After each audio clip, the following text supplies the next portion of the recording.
Job chapter 24. Why does the Almighty not set times for judgment? Why must those who know him look in vain for such days?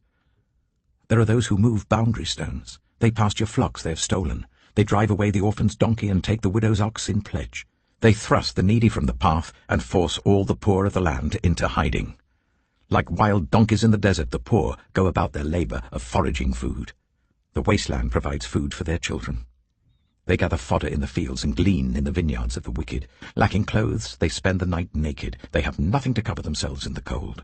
They are drenched by mountain rains and hug the rocks for lack of shelter. The fatherless child is snatched from the breast.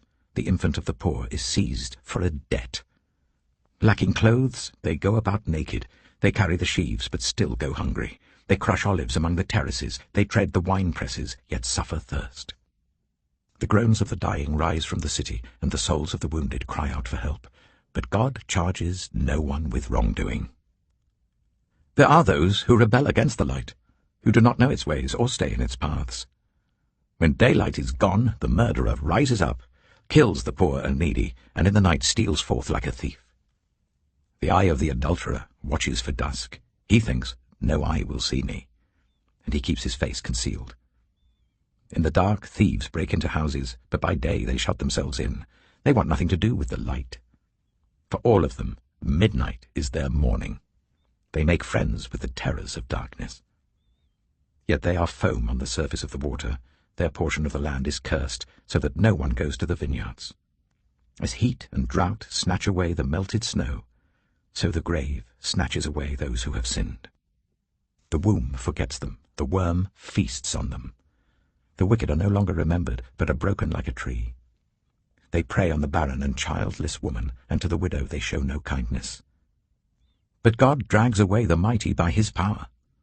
Though they become established, they have no assurance of life.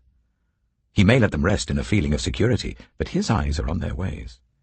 For a little while they are exalted, and then they are gone. They are brought low and gathered up like all others. They are cut off like ears of corn. If this is not so, who can prove me false and reduce my words to nothing?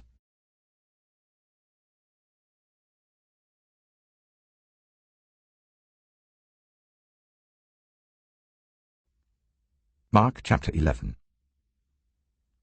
As they approached Jerusalem and came to Bethphage and Bethany at the Mount of Olives, Jesus sent 2 of his disciples, saying to them, "Go to the village ahead of you, and just as you enter it, you will find a colt tied there, which no one has ever ridden. Untie it and bring it here. If anyone asks you, 'Why are you doing this?' say, 'The Lord needs it, and will send it back here shortly.'"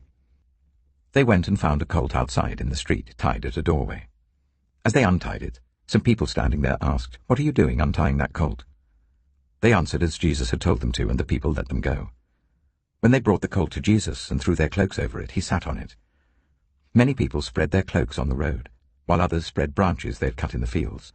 Those who went ahead and those who followed shouted, "Hosanna! Blessed is he who comes in the name of the Lord. Blessed is the coming kingdom of our father David. Hosanna in the highest heaven." Jesus entered Jerusalem and went into the temple courts. He looked around at everything, but since it was already late, he went out to Bethany with the 12. The next day, as they were leaving Bethany, Jesus was hungry. Seeing in the distance a fig tree in leaf, he went to find out if it had any fruit. When he reached it, he found nothing but leaves, because it was not the season for figs. Then he said to the tree, "May no one ever eat fruit from you again." And his disciples heard him say it. On reaching Jerusalem, Jesus entered the temple courts and began driving out those who were buying and selling there.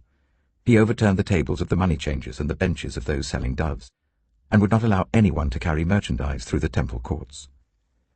And as he taught them, he said, "Is it not written, 'My house will be called a house of prayer for all nations'? But you have made it a den of robbers." The chief priests and the teachers of the law heard this and began looking for a way to kill him, for they feared him, because the whole crowd was amazed at his teaching. When evening came, Jesus and his disciples went out of the city. In the morning, as they went along, they saw the fig tree withered from the roots. Peter remembered and said to Jesus, "Rabbi, look, the fig tree you cursed has withered." "Have faith in God," Jesus answered. "Truly I tell you, if anyone says to this mountain, 'Go throw yourself into the sea,' and does not doubt in their heart, but believes that what they say will happen, it will be done for them. Therefore I tell you, whatever you ask for in prayer, believe that you have received it, and it will be yours. And when you stand praying, if you hold anything against anyone, forgive them, so that your Father in heaven may forgive you your sins. They arrived again in Jerusalem, and while Jesus was walking in the temple courts, the chief priests, the teachers of the law, and the elders came to him. "By what authority are you doing these things?" they asked. "And who gave you authority to do this?" Jesus replied, "I will ask you one question.